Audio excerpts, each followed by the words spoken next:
એના પછી લગભગ 4 થી 5 દિવસ તમે આવી રીતે મોક ટેસ્ટ છે એ આપી શકો. મોક ટેસ્ટ હોય, બરાબર, હું અહીંયા તમને સિમ્પલ શબ્દોમાં કહું તો અહીંયા જે પણ તમે મોક ટેસ્ટ આપો છો એ મોક ટેસ્ટ તમારા માટે મહત્વની રહેશે, બરાબર. મોક ટેસ્ટ શું કરશે?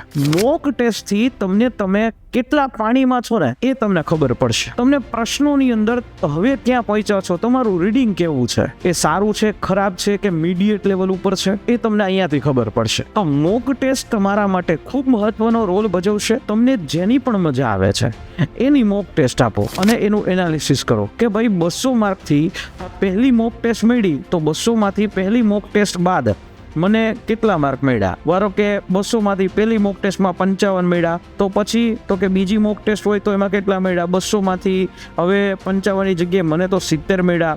ક્યાંક એવું બને કે ક્યાંક માર્ક ઓછા પણ આવે, પણ એમાં ડરવાની જરૂર નથી. તમારે એના વીક એરિયા ઉપર કામ કરવાનું અને રિવિઝન જે છે કરવાની જરૂર છે.